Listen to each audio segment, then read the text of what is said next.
Welcome to my channel.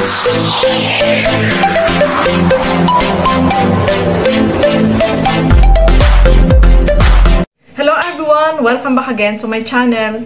So mga kalingap, mayroong kakaibang nakita itong si Kuya Bal sa bahay nila Joy. Ano kaya yun mga kalingap? Tara, panoorin po natin. Hindi po, maganda maingin na kaibigan, no? Bahay ni Diwata.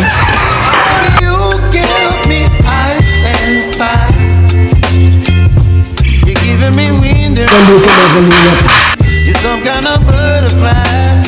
Hanggang pa yan, no? Grabe, ganda po. Tara si taas. Tara po si taas, ang kalingap. Meron siyang second floor.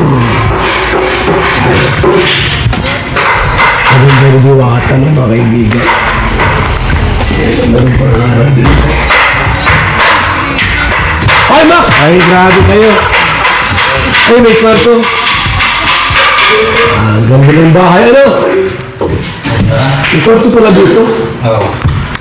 Grabe, may bintana pa.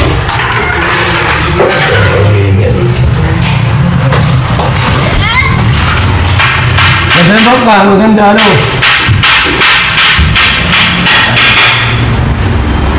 Aba tayo. Sinilip ko lang po, mga kalingap. Yung bahay sinilip. Na Diwata. Nay! Ay! Magandang bahay nyo, ah. May kwarto dito. May kwarto rito, mga kaibigan, no? Tapos dito naman po. May bago dito. O yung CR. Ay, dito ang CR. Ito ang CR, mga kaibigan. Ayos, ano? Sa Bukabal. Matapos na ito? Sa Bukabal. Ilang buwan na lang ito? May po si Mana Bukabal. Si Mana tapos na? Sa Bukabal. Saan ang next yung trabaho? Kaya sa Bukabal. Erika? Okay, grabe po mga kaibigan. Bagin pala dito. Mga kaibigan.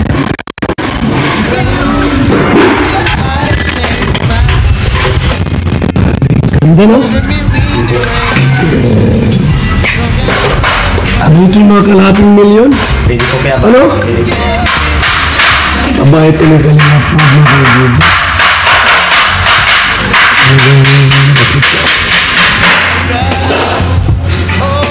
Yung bahay mga kaibigan.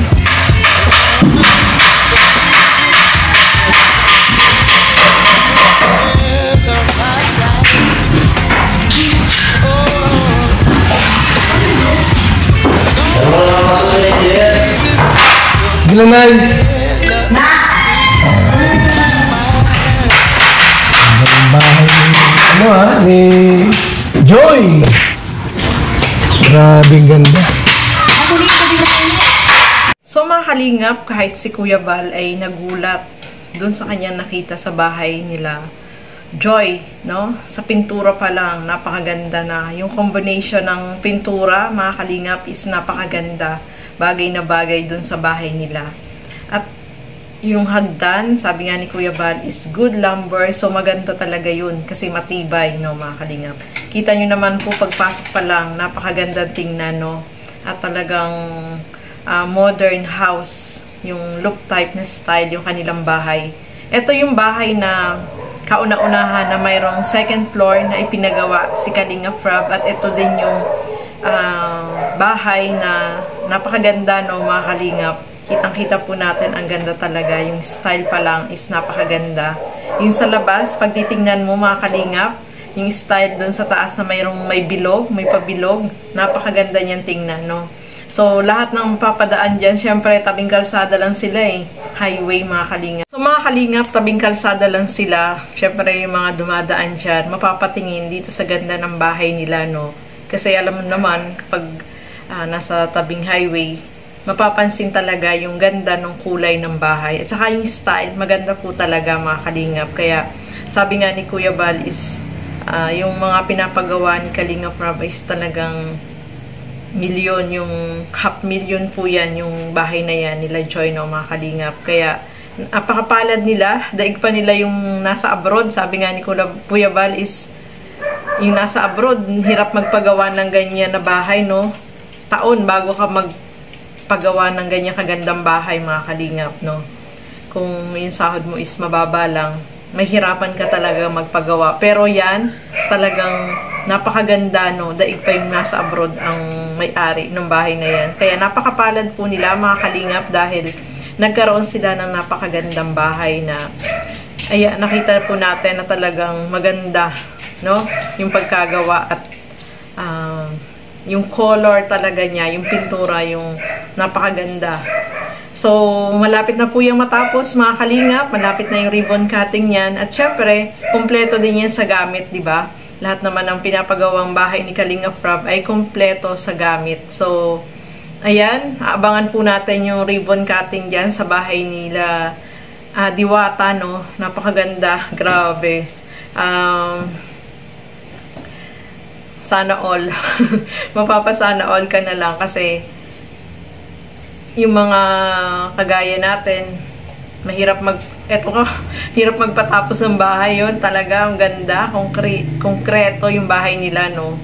So, mapalad po sila dahil nakita ng Kalingap at marami din yung tumulong para mapagawan sila ng bahay, especially kay Kalinga Prab, no? Maraming salamat. So, ayan, hanggang dito na lamang po muna. Huwag po nating kakalimutang suportahan Bal Santos Matubang, Kalinga Prab at Edna Vlogs. At yung aking YouTube channel, Gandang Emmy. Sa mga hindi pa po nakapag-subscribe, please subscribe and please hit the notification bell para lagi po kayong updated sa aking mga ina-upload na mga reaction video. Maraming salamat po at hanggang sa muli. Bye-bye!